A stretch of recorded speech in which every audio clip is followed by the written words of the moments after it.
Elon Musk akorera Satani ariko akaba ari igihanganye mu isi ku buryo abantu batabibona. Ese kuki abantu batabona ko Elon Musk akorera Satani ari umwambaro wa Satani? Reka tubyinjiremo. Ikibazo cyabaza kiti ese Elon Musk ni umuntu mwiza ku kiremwa muntu? Igisubizo ni oya, ahubwo ni umuntu mubi cyane ukorera Satani, akaba akorera Satani mu buryo bujimije cyane ku buryo utari mu mwuka, utari mu ijambo ntiwabisobanukirwa. Reka tuze tubirebe tubyinjiremo. Iyo tuvuze ngo AI, ikoranabuhanga ngo rizarangiza umuntu, Elon Musk mu magambo y'ubwe arivugira ati ikoranabuhanga rizarangiza umuntu nta kabuza. Iyo avuze atyo aba ashaka kuvuga iki? Ese aho muri ya minsi twumva ngo iminsi ya nyuma mu ijambo ry'Imana yanditse ngo muri icyo gihe iyo Imana itagabanya iminsi nta n'umwe wari kurokoka, kandi muri iyo minsi utazaba ufite ikimenyetso, umubare cyangwa izina by'aya nyamaswa ntabwo azabasha kugura cyangwa akagurisha. None iyo avuze ngo AI, ikoranabuhanga rigomba kurangiza ikiremwa muntu, aba ashatse kuvuga iki? Ngo kandi iri koranabuhanga byanze bikunze rigomba kurangiza umuntu, ntirishobora gukumirwa. Nuko nguko Elon Musk ubwo abyivugira, tukibaza uti kuki avuga ibintu nk'ibi? Iyo yavuze ngo ntabwo bishobora gukumirwa, uhita wibaza uti ibyo byogajuru byose bijya mu kirere bigerayo gute? Biba byahawe uruhushya n'abandi? Byibaze nawe, biba bijya gushakayo iki? Ni iki biba bijya gushakayo? Ko twumva ngo aya makoranabuhanga yose ava mu bivejuru n'ibindi bintu nk'ibyo bya Satani, ibyo byogajuru bijyayo gute? Ese ubundi AI, iri koranabuhanga rikataje, kuki rishyirwamo imbaraga cyane? Ni ukubera iki? Impamvu nta yindi, ni ukugira ngo rirangize umuntu kandi rikontorora umuntu ku buryo ahubwo abantu bazabagira amarobo mu minsi iza. Umuntu ubirebera hafi rero, ibikeho aya makuru, nibatangira kubishyira mu bikorwa uzaba ubizi. Ziriya satelite ba Elon Musk bashyira mu kirere zibangamiye cyane ikiremwa muntu. Kubera iki? Nizo zigenda zikazana ibyo bintu by'ibivejo byose zikabishyira mu bantu. Ngira ngo 2019 yaratweretse, duha urugero, n'ibindi bigenda biza.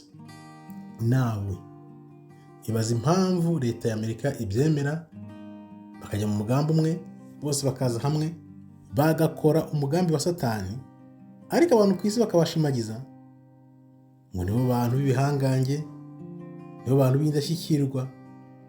Ariko uri mu mwuka akareba akavuga ati Mana, kuki aba bantu batabona ngo bakanguke barebe ko Satani yabigaruriye ari imbere yabo? Ubwira abantu uti muze mugakiza, mushaka Imana, Satani bambare bazabavunagura babarangize mudasobanukiwe, bagaseka bagatwenga. Nk'ubu katse tugere ku bintu bikwereka ko Elon Musk akorera Satani, na ziriya gahunda zose barimo ari za Satani kugira ngo barangize ikirimo muntu, wenda uri busobanukirwe. Ibihugu byose, yaba ibya Amerika, Uburayi, byose bari mu mugambi umwe wa Satani. Ikigamijwe rero akaba ari uguhuza ubwonko bwa muntu n'imashini. Kankubaze, Imana ijya kukurema, Imana iturema twese, yaturemye mu ishusho yayo, idukunze, itwishimiye, nta kintu na kimwe tubuze.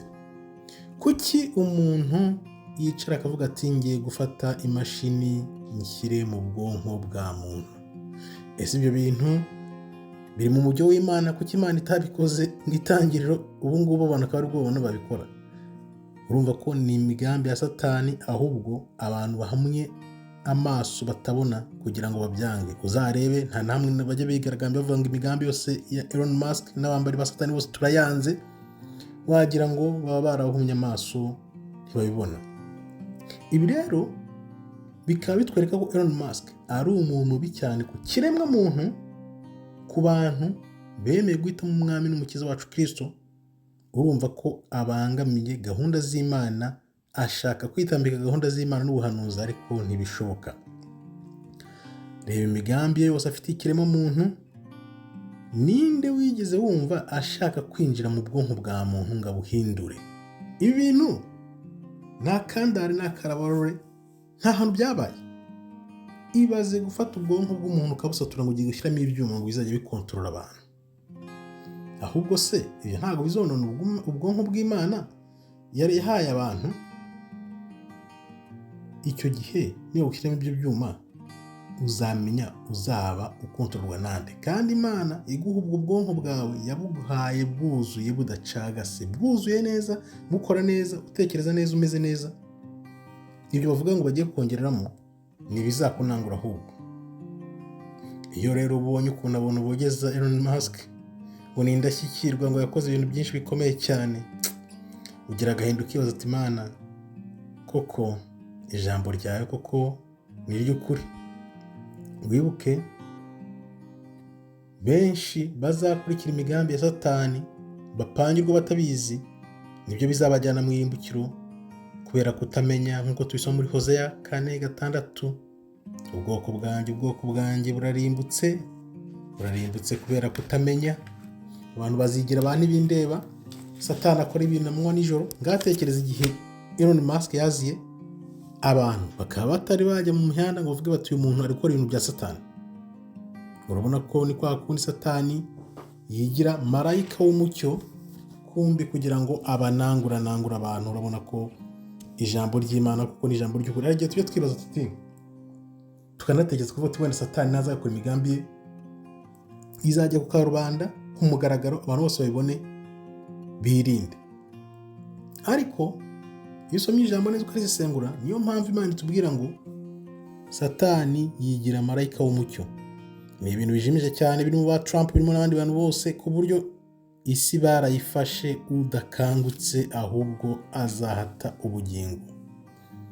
Reka turebe rero, dufate nk'urugero rwa Twitter. Elon Musk mbere y'uko ayigura, nayo yaracungwaga, igacungwa na leta ya Amerika, byayikorerwagaho n'ibiki byose. None aje ariyerutsa, yerekana ukuntu abantu binjiraga mu makonte, yigize marayika w'umucyo. Nanone kubera iki? Ibaze nawe impamvu bayimugurishije. Kuki yigiraga marayika w'umucyo? Kugira ngo abantu bafite systeme na gahunda bakoresha, akwereka ko umuntu, bazana umuntu akabanza akazahaza abantu, agakora ibintu bibi bya Satani bigaragara. Natanze urugero cyane cyane ku bademokrate, bakazana abademokrate bagakora ibintu by'ubutinganyi bigaragarira amaso. Noneho mu mitwe y'abantu bakavuga bati n'abademokrate, bano bantu bakora ibintu bya Satani bigaragara nibo babi. Hakaza ba Trump, hakaza ba Elon Musk, bihisha inyuma bavuga ati hey, nimureba bari abademokrate nibo bakoraga ibya Satani, ariko twe tuje gukora ibintu byiza. Noneho ibyo abantu batumva nuko ari isiri, ni gahunda baba baziranyeho neza, bakazana abandi ba mbere bameze nk'amababa abiri ari ku nyoni imwe. Noneho aba mbere, urugero nkunda gutanga ni rwa rundi rw'ifi. Iyo wajya kuroba ifi n'inshundura mu mugezi, umwana umwe agakanga ku ruhande ibumoso, ifi ikirukanyira iburyo, igasanga bayiteze ikogwa muri wa mutego. Nibyo bakora rero. Urabona niyo umugambi Elon Musk afite na Trump, bakerekana ko ba Biden n'abari abambari b'abademokrate bose ari abantu babi bagomba bakorera Satani. Kumba umutego wa Satani ari Trump na Elon Musk. Urumva ukuntu bakora? Nuko bakora rero, nta kundi bakora, abantu bakabigendamo bagasanga bajyanywe mu irimbukiro batabizi. Kugira ngo bagurishe Elon Musk ya Twitter, bayimugurishije kugira ngo bakumire ukuri, kuko abantu benshi bari batangiye kumenya ukuri, bandika ukuri, bavuga ukuri. Ariko noneho aza nk'umuntu wihisha inyuma y'ukuri no gukunda yuko uburenganzira bwa muntu, gutanga ibitekerezo bisesuye byajyaho. Ariko mu by'ukuri ni ukugira ngo bafate abantu bashyire hamwe, nyuma y'umuntu bazavuga ngo bizeye, noneho babajyane mu irimbukiro badasobanukiwe. yego nibyo, ni umugambi mugari wo kwinjira, bakinjirira ukuri gukomeje gusohoka ku muvuduko w'urumuri. Bararebye, reba nawe nk'iyo 2019 itaba, hari igihe njya nibaza iyo badakora biriya bintu bya 2019 isi yose ubu ngubu kabisa yari kuba yarakiriye agakiza kera, ariko barabirebye kuko bazi igihe Satani ashaka iteka kugenda mbere y'ibihe, agasanga Imana iri ku gihe. Biriya bintu bya 19 ibyakurikiye, ibyo bari guteza hirya no hino, ibyo bakora byose bazi ko igihe cyabo kibaze. Niyo mpamvu barabuze bati tutabikoze 2019 turaba turangiye, birangiye. Ukavuga uti rero bikaba rero bigamije gukwirakwiza ikoranabuhanga ahantu hose kugeza basohoje ibyahishuwe. Ijambo ry'Imana rirakubwira ngo muri iyo minsi ya nyuma Satani azafata isi ayigarure, kuko nta n'umwe uzemererwa kugura cyangwa ngo agurishe adafite wa mubare, ikimenyetso cyangwa n'izina bya ya nyamaswa. Ibyo tuzi ariko tumaze kubona bigaragara. Ndaguha urugero, Satani ashobora gukora gahunda zose agashyira mu bantu bose, ariko ntihabura uvuma akavuga ati no ndabyanze, kandi ntacyaba.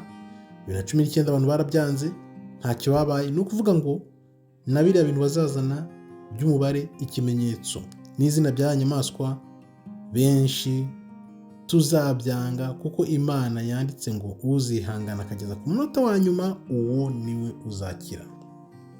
Umunyabwenge rero, umunyabwenge ubare wa mubare, kandi wirinde iyo nyamaswa, unagendere kure cyane uyu muntu Elon Musk, kuko niwe uzageza isi kuri wa mugambi karundura wa Satani. Harangiza ngire nti rero agapfa kaburiwe n'impongo. Tandukanye n'ibyo bakora, ibyo bakwereka ngo ni byiza, ahubwo bikujyana mu irimbukiro, mu cyayenge. Ngayo nguko rero tukaba tubameneyeho abiri. Ahasigaye mushaka ijambo, mukizwe, mwakira agakiza, kuko ibihe bije. Urebye ukuntu kugeza uyu munsi abantu batarabona ko Elon Musk n'abari aba Trump n'abandi bose bakorera Satani bazajyana abantu mu irimbukiro, birababaje. Urumva ko nibagera kuri wa mugambi wabo basoje ibintu byose, benshi bazisanga barafashe wa mubare, izina n'ikimenyetso bya nyamaswa bizabajyana mu irimbukiro y'ubugingo buhoraho iteka ryose. Ibaze nawe uko bizaba bimeze kuri uwo munsi. Wakavuze uti Mana, nyereka inzira yawe, nkorere inzira yawe, njye mu nzira zawe, nkore ugushaka kwawe, nkunda ukuri, sangiza abandi ukuri, kuko ukuri niko kuzabatura abantu, kukabavana ibuzimu kabazanira umuntu. Urakoze rero, Imana ikomeze barinde. Shalom, shalom, shalom.